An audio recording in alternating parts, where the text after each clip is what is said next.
सहकारिता विभाग की गतिविधियों पर कैलेंडर का विमोचन। सीएम साय ने किया वार्षिक कैलेंडर का विमोचन। मौके पर सहकारिता मंत्री केदार कश्यप रहे मौजूद। छत्तीसगढ़ बजट को लेकर उप मुख्यमंत्री अरुण साव का बयान। कहा, छत्तीसगढ़ के विकास को मिलेगी गति। विजन 2047 के लक्ष्य को करेंगे प्राप्त। छत्तीसगढ़ बजट को भूपेश बघेल ने दिया कवि सम्मेलन करार। भूपेश बघेल के बयान पर बीजेपी का पलटवार। बीजेपी प्रदेश मीडिया प्रभारी अमित चिमरानी ने दी तीखी प्रतिक्रिया। कोंडागांव में समग्र ग्रामीण विकास कार्यक्रम किया आयोजित। असुदो क्षेत्र के 30 आदिवासी कृषकों ने लिया हिस्सा। किसानों को दिया गया प्रशिक्षण। और छत्तीसगढ़ रुक्मणी धुमाल पार्टी के स्थापना दिवस पर कार्यक्रम। महिलाओं को किया गया सम्मानित। 75 महिलाओं को मिला नारी सम्मान।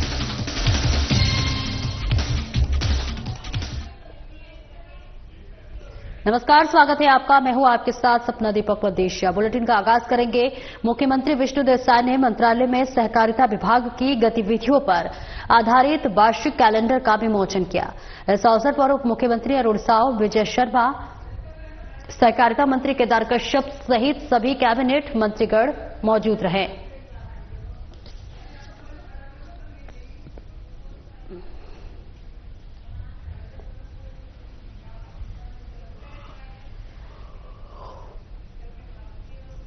और छत्तीसगढ़ बजट को लेकर उप मुख्यमंत्री अरुण साव का बयान सामने आया है, जिसमें उन्होंने कहा है कि बजट 2025 से छत्तीसगढ़ के विकास को गति मिलेगी। साथ ही गुड गवर्नेंस, एक्सीलरेटिंग टेक्नोलॉजी और इंडस्ट्रियल ग्रोथ से विजन 2047 के लक्ष्य को प्राप्त करेंगे। और यही उन्होंने कहा कि साय विकास अंतिम व्यक्ति की चिंता का प्रयास वाला बजट है। छत्तीसगढ़ विजन 2047 के लक्ष्य को प्राप्त करने वाला बजट है।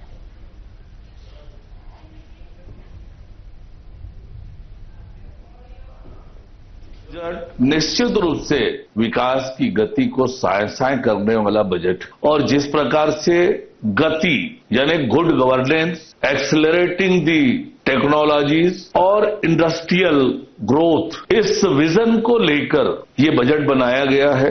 राज्य का रजत जयंती वर्ष हम मना रहे हैं।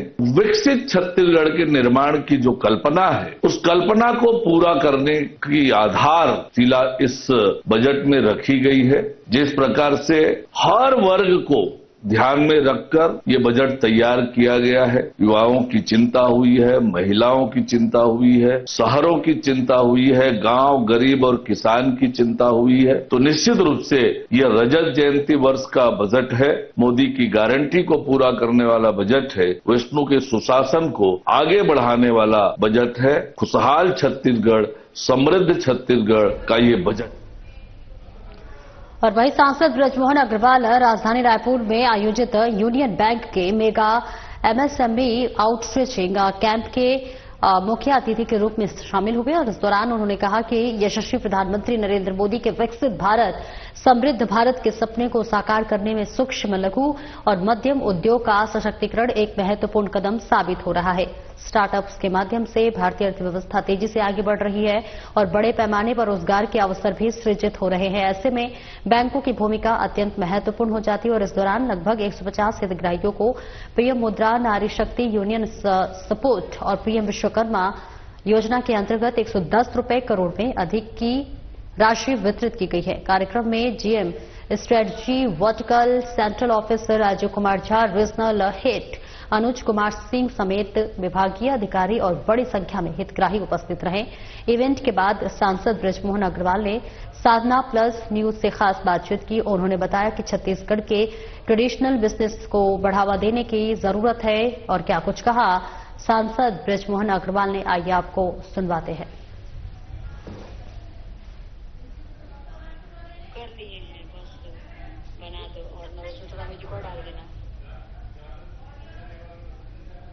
यूनियन बैंक का मेगा आउटरीच कैंप आज आयोजित किया गया, जिसमें सांसद ब्रजमोहन अग्रवाल मुख्य अतिथि के रूप में यहां पर शामिल हुए हैं। सांसद जी हमारे साथ मौजूद हैं, इनसे सीधे चर्चा करेंगे। सर, आज मेगा एमएसएमई कैंप में आज आप शामिल हुए हैं, क्या? देखिए, आज यूनियन बैंक ने मेगा एमएसएमई कैंप लगाया है, जिसमें सूक्ष्म और लघु उद्योगों को लोन देने का आज 200 करोड़ रुपए का लोन डिस्पर्स किया है। जो मोदी जी की योजना है कि 2 करोड़ से 5 करोड़, 5 करोड़ से 10 करोड़ तक बिना गारंटी के छोटे उद्योगों को लोन देने की योजना, जिसमें ठेले वाले, रिक्शे वाले, किराना दुकान वाले, ज्वेलरी वाले, चूड़ी बनाने वाले और स्टील का फर्नीचर बनाने वाले, ऐसे सभी लोगों को आज यहां पर 200 करोड़ का लोन दिया गया है। मैंने बैंक के अधिकारियों से आग्रह किया है कि हमको स्पेशल ऐसे सेक्टर चुनना चाहिए जिस सेक्टर के डेवलपमेंट उस स्टेट के लिए उपयोगी हो। तो विकसित भारत के साथ साथ विकसित छत्तीसगढ़ बनाने के लिए भी यूनियन बैंक और बैंकिंग सेक्टर का योगदान हो, इस बात का मैंने आग्रह किया है। मेरे जिनको लोन दिया गया है उनका व्यापार उद्योग तेजी से आगे बढ़े और यूनियन बैंक इसमें सपोर्ट करे और पूरा राज्य सरकार और सेंट्रल गवर्नमेंट से जो भी सहायता की जरूरत होगी वो हम करेंगे। मेरी शुभकामनाएं और बधाई। ट्रेडिशनल बिजनेस को बढ़ावा देने की बात आपने कही है, छत्तीसगढ़ में इसे बढ़ावा देने के लिए किस तरीके के काम? देखिए, छत्तीसगढ़ का जो ट्रेडिशनल बिजनेस है वो चावल का है, अनाज का है। फिर यहाँ पर जो ट्रेडिशनल हमारी छोटी छोटी बेल मेटल है, ढोकरा शिल्प है, हमारे यहाँ के जो छोटे बुनकर हैं उनका काम है। अगर उनको हम बढ़ावा देते हैं परंपरागत उद्योगों को, क्योंकि उनके परिवार इसमें ट्रेंड होते हैं, तो ज्यादा इसमें सक्सेस हो सकते हैं। इसके बारे में मैंने आग्रह किया है। सर, छत्तीसगढ़ में विधानसभा में साय सरकार का दूसरा बजट पेश हुआ है, ज्ञान को अब गति दी जाएगी, कैसे? देखिए, जो ज्ञान है वो सिर्फ पढ़ाई से नहीं आता है, वो अनुभव से आता है। और छत्तीसगढ़ में ये बहुत पुराना स्टेट है, तो ज्ञान का उपयोग कर हम फास्ट तेजी से विकसित हो सकते हैं और ज्ञान को गति के साथ में जोड़ना और निश्चित रूप से आने वाले छत्तीसगढ़ के भविष्य के लिए अच्छा होगा और उसके लिए बजट में प्रोविजन किए गए हैं। मैं विष्णुदेव साय सरकार को बहुत बहुत शुभकामनाएं और बधाई देता हूं। बजट तो पेश हुआ है, लेकिन अब इसे पूरा करने के लिए, योजनाओं को पूरा करने के लिए, वादों को पूरा करने के लिए सरकार अब 23,000 करोड़ का कर्ज लेने जा रही है। इसे किस तरीके से? देखिए, डेवलपमेंट के लिए अगर कर्ज लेना हो, पूंजीगत व्यय होना चाहिए, कैपिटल एक्सपेंसेस होना चाहिए। तो पूंजीगत व्यय के लिए बड़ा एजुकेशन सेंटर खोलने के लिए, बड़ा हेल्थ सेंटर खोलने के लिए, यहाँ पर विभिन्न प्रकार की सुविधाएं देने के लिए, इंफ्रास्ट्रक्चर बनाने के लिए लोन लिया जा रहा है। तो अच्छी बात है, उससे छत्तीसगढ़ का तेजी से विकास होगा। तो ये थे हमारे साथ सांसद बृजमोहन अग्रवाल, जो बता रहे थे कि किस तरीके से जो है वो आज के इस कार्यक्रम में शामिल हुए और इसी के साथ उन्होंने छत्तीसगढ़ विधानसभा में जो बजट पेश किया गया है उस पर भी बयान देते हुए कहा कि, और साथ ही साथ साय सरकार को उन्होंने धन्यवाद भी दिया है और इसी तरीके से वो लोग हमारे साथ जुड़े हुए थे। तो कैमरामैन वीरेंद्र के साथ मैं छाया जायसवाल, साधना प्लस न्यूज, रायपुर। और वही बालोद जिला के डोंडी लोहारा जनपद पंचायत जनपद चुनाव का महासंग्राम बहुत ही हाई प्रोफाइल था, क्योंकि यह क्षेत्र छत्तीसगढ़ के पूर्व कैबिनेट मंत्री का गढ़ रहा है। वहीं कांग्रेस के गढ़ में बीजेपी चुनाव जीतने के लिए कोई कसर नहीं छोड़ी और अंततः बीजेपी की जीत जनपद पंचायत चुनाव में हुई।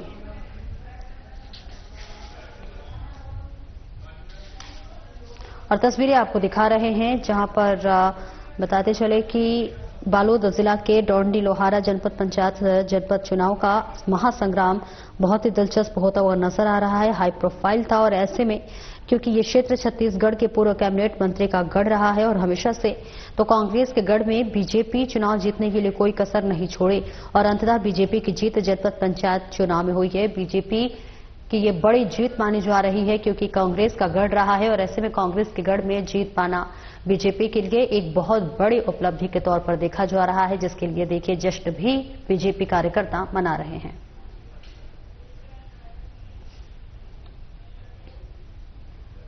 और वही कल छत्तीसगढ़ विधानसभा में विष्णुदेव साय सरकार का दूसरा बजट पेश किया गया। छत्तीसगढ़ का यह पहला हस्तलिखित बजट रहा, जिसे वित्त मंत्री ओपी चौधरी ने 2 से 3 दिनों में लिखकर तैयार किया है। बजट में कई घोषणाएं और वादे किए गए हैं, जिसे पूरा करने के लिए अब सरकार 23,000 करोड़ का कर्ज लेने जा रही है। मामले पर सांसद बृजमोहन अग्रवाल की प्रतिक्रिया सामने आई है। हमारे संवाददाता से खास बातचीत में उन्होंने क्या कुछ कहा, आइए आपको सुनवाते हैं।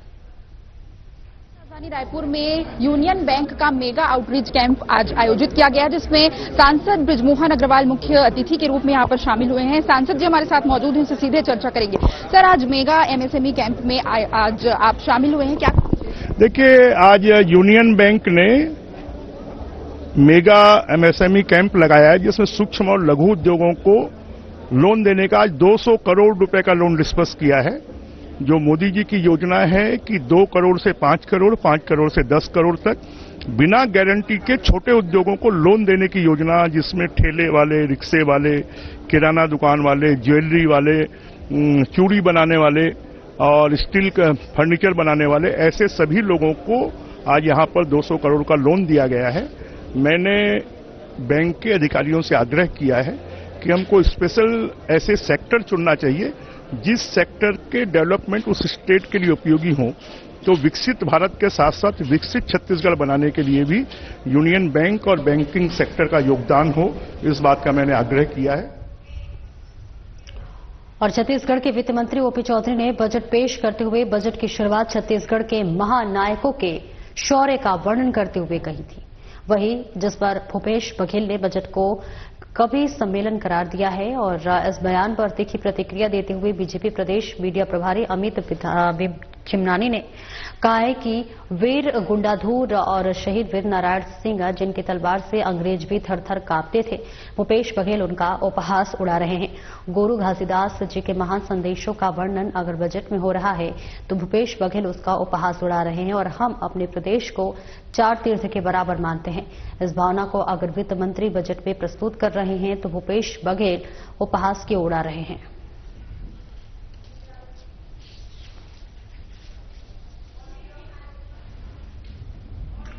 वीर गुंडाधुर और शहीद वीर नारायण सिंह की तलवार से अंग्रेज भी थर-थर कांपते थे।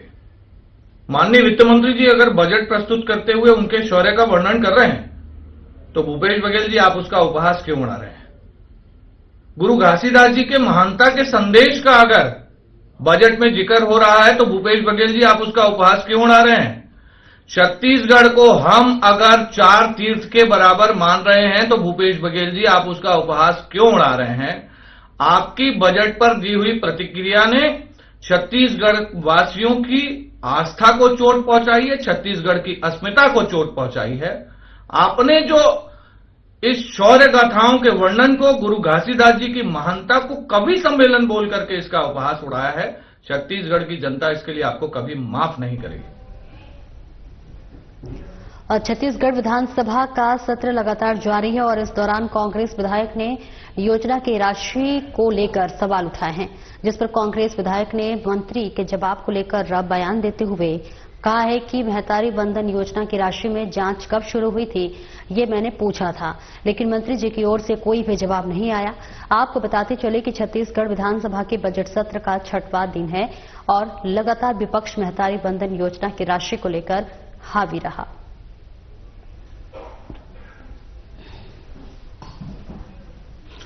देखिए, मंत्री जी के पास ये जवाब ही नहीं है कि जो कम हुए हैं वो किस बेस पे हुए हैं।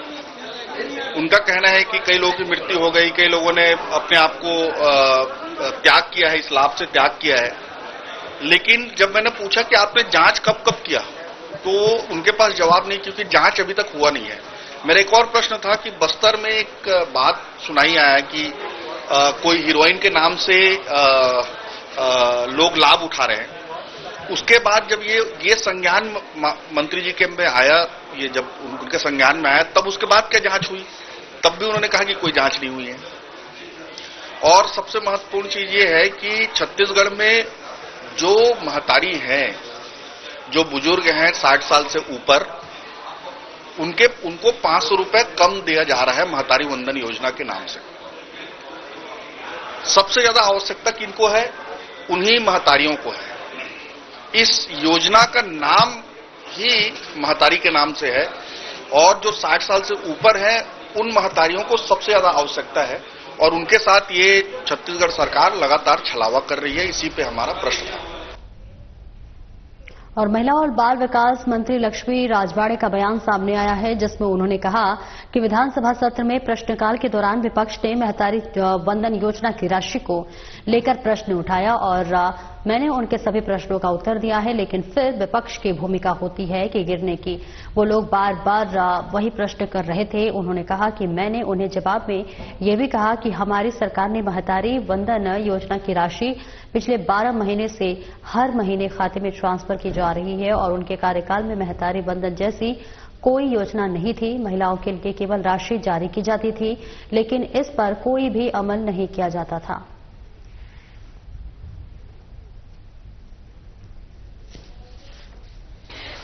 देखिए, आज के इस विधानसभा सत्र में जो सदन में जो क्वेश्चन आया हुआ था, महतारी वंदन से रिलेटिव आया हुआ था। माननीय सदस्य के द्वारा जो जानकारी चाही गई थी, उस जानकारी को अवगत हमने कराया, लेकिन फिर भी बार बार, क्योंकि विपक्ष की भूमिका ही रहती है कि घेरने का, बार बार जो क्वेश्चन कर रहे थे, मैंने उस क्वेश्चन का आंसर दिया और उनको इस बात का भी अवगत कराया कि हमारी सरकार ने इतने कम समय में 1000 रुपए देकर, मतलब 12 किस्त हमने महिलाओं के खाते में दिया है। 8 मार्च को 13वां किस्त हम देने वाले हैं। हमने सदन में इस बात को अवगत कराया कि जब उनकी सरकार थी, जब उन्होंने घोषणा पत्र में जो जारी किया था कि सभी महिलाओं को हम 500 रुपए देंगे, दूसरी बात ये कि विधवा महिलाओं को हम 1000 रुपए देंगे, तो इस बात को अवगत कराते हुए हमने ये कहा कि हमने तो इतनी महिलाओं को दे रहे हैं, लेकिन उनके शासनकाल में उनको आईना दिखाना भी जरूरी होता है कि उनके शासन कार्यकाल में उन्होंने ना 500 रुपए दिया, ना 1000 रुपए दिया। यहाँ तक मुझे जो जानकारी प्राप्त हुई कि उन्होंने जब 24-25 की जो 23-24 का जो बजट प्रस्तुत किए थे, या बजट में जो 500 रुपए का उन्होंने प्रावधान रखा था, तो उसमें 500 जो महतारी सम्मान योजना के माध्यम से जो वादे किए थे, उसमें सिर्फ 100 रुपए का उन्होंने बजट प्रावधान रखा था। रही बलरामपुर राज जिले में शंकरगढ़ के सभाकक्ष में जनपद अध्यक्ष और उपाध्यक्ष चुनाव संपन्न हुआ है। वहीं बीजेपी की चिंतामढ़ी बाई अध्यक्ष और प्रियंदा सिंहदेव उपाध्यक्ष चुनी गई हैं। वहीं एक बार फिर से जनपद पंचायत शंकरगढ़ में बीजेपी का कब्जा रहा। इस अवसर पर सामरी क्षेत्र के विधायक उद्देश्वरी पैकरा ने नवनिर्वाचित अध्यक्ष और उपाध्यक्ष को बधाई दी है।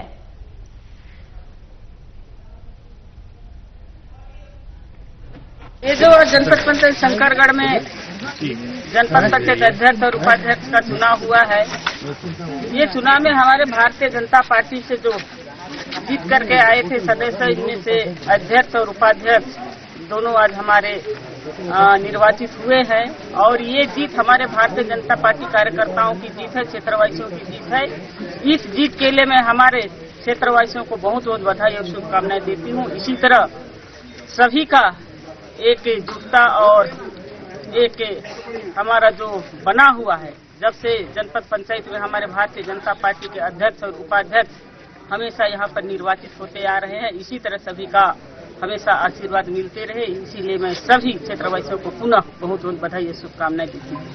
हमारा तो चाहे नगर पंचायत का चुनाव हो, चाहे ग्राम पंचायत का चुनाव हो, हमेशा मैं जनता के बीच में रही हूँ और जनता के बीच में रहती हूँ। हमारे विधानसभा में 2 नगर पंचायत है। एक नगर पंचायत में अध्यक्ष और पार्षद की बहुमत है और एक नगर पंचायत में अध्यक्ष नहीं बना पाए हैं, लेकिन हमारा पार्षद का बहुमत है।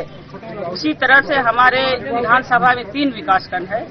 तीनों विकासखंड में आज अध्यक्ष और उपाध्यक्ष का चुनाव हुआ। तीनों जनपद में आज हमारे अध्यक्ष और उपाध्यक्ष भारतीय जनता पार्टी से अधिकृत प्रत्याशी थे। आज तीनों हमारे विकासखंड में भाजपा का परचम लहराया है। मैं अपने विधानसभा के सभी जनताओं को कहना चाहूंगी कि इसी तरह सभी का आशीर्वाद मिलते रहे और हम सभी लोग आगे बढ़ते रहें। रायपुर पुलिस विभाग में लंबी सेवा के बाद 28 फरवरी 2025 को सेवानिवृत्त हुए एक उपनिरीक्षक और एक प्रधान आरक्षक को विदाई दी गई। इस मौके पर पुलिस उपनिरीक्षक और वरिष्ठ पुलिस अधीक्षक डॉक्टर लाल उमेद, अतिरिक्त पुलिस अधीक्षक शहर लखन पटले, अतिरिक्त पुलिस अधीक्षक परिचय पश्चिम DR पोर्ते, नगर पुलिस अधीक्षक उर्ला पूर्णिमा लामा, उप पुलिस अधीक्षक लाइन नीलेश द्विवेदी, रक्षित निरीक्षक अनिश सारथी सहित अन्य पुलिस अधिकारियों की ओर से उनकी सेवा की सराहना करते हुए उनके भावी जीवन की शुभकामनाएं दी गई।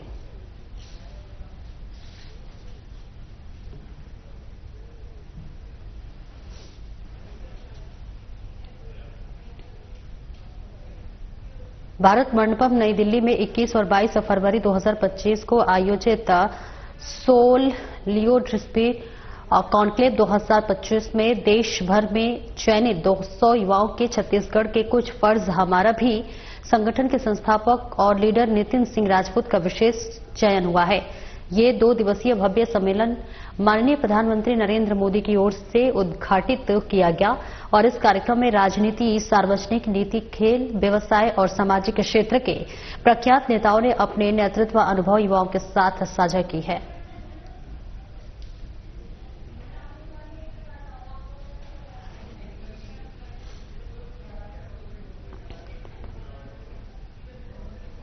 उद्यानिकी विभाग के शासकीय उद्यान रोपड़ी कोपा बेड़ा में समग्र ग्रामीण विकास कार्यक्रम के अंतर्गत अंबुजा फाउंडेशन और एचडीएफसी बैंक परिवर्तन के माध्यम से संचालित एचआरडीपी परियोजना के अंतर्गत कृषक प्रशिक्षण का आयोजन किया गया, जिसमें कोंडागांव के सुदूर क्षेत्र के 30 आदिवासी कृषकों ने भाग लिया, जिसमें प्रायोगिक तौर पर जानकारी उपलब्ध करने के लिए रोपड़ी का भ्रमण कराया गया और जिसमें कि रोपड़ी प्रभारी लोकेश्वर प्रसाद की ओर से कृषि वानिकी के विषय पर खेती की तैयारी, पौधारोपण की दूरी और बागवानी, फसलों के रखरखाव के साथ साथ शासकीय योजनाओं से भी कृषकों को अवगत कराया गया, जिससे कि कृषि में आधुनिक खेती से जुड़कर कृषि वानिकी को भी बढ़ावा मिल सके और कृषक साध्वी प्रति इकाई क्षेत्रफल में अधिक से अधिक लाभ अर्जित कर सके।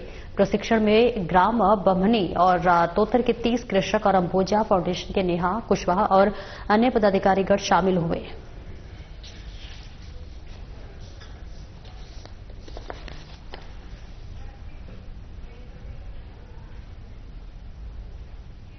वर्तमान समय में समस्त पूजा पाठ, हवन, संस्कार मंदिर के पुजारी हेतु पुरोहितों की आवश्यकता हेतु दिन प्रतिदिन संस्कार में हो रहे व्यावसायिक रूप से विकृत स्वरूप को पुरस्कृत करने और अपने लोगों को रूढ़िवादी परंपरा से बाहर निकालने के उद्देश्य से और विशेष अवसर पर संस्कार कार्य के लिए लोगों की कमी को देखते हुए कुर्मी समाज की ओर से पुरोहित तैयार किया गया और तैयार किए गए पुरोहितों के माध्यम से परिष्कृत संस्कारों की तरफ से समाज के वर्तमान आवश्यकताओं, नवाचार और आवश्यक परंपराओं तथा कुरीतियों को दूर करते हुए स्वस्थ वैज्ञानिक क्रियाकलापों को समाज में स्थापित जाना है।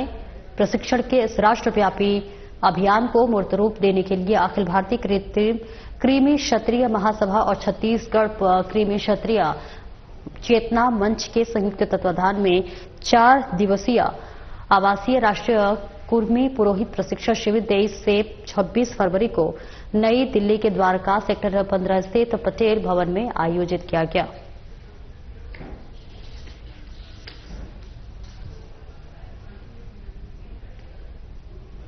उप मुख्यमंत्री और नगरीय प्रशासन और विकास मंत्री अरुण साव भाटापारा नगर पालिका के नवनिर्वाचित अध्यक्ष और पार्षदों के शपथ ग्रहण समारोह में मुख्य अतिथि के रूप में शामिल हुए। राजस्व मंत्री टंकराम वर्मा और सांसद बृजमोहन अग्रवाल भी विशिष्ट अतिथि के रूप में समारोह में मौजूद रहे। भाटापारा में नगर भवन में आयोजित समारोह में अपर कलेक्टर अभिषेक गुप्ता ने नवनिर्वाचित नगर पालिका अध्यक्ष अश्वनी शर्मा और पार्षदों को पद और गोपनीयता की शपथ दिलाई।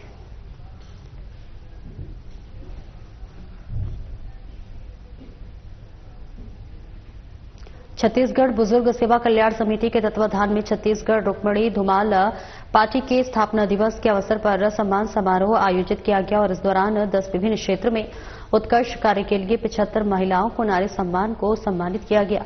छत्तीसगढ़ रुक्मणी महिला धुमाल पार्टी की संचालिका रुक्मणी राजू रामचेटी ने सभी महिलाओं को सम्मानित किया।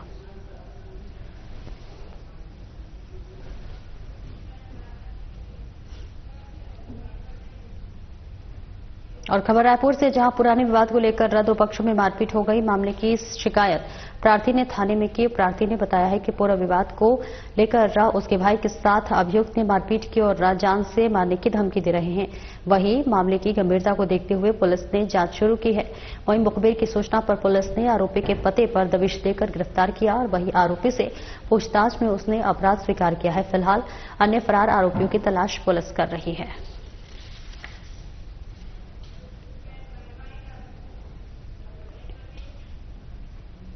फिलहाल इस बुलेटिन में इतना ही। नमस्कार।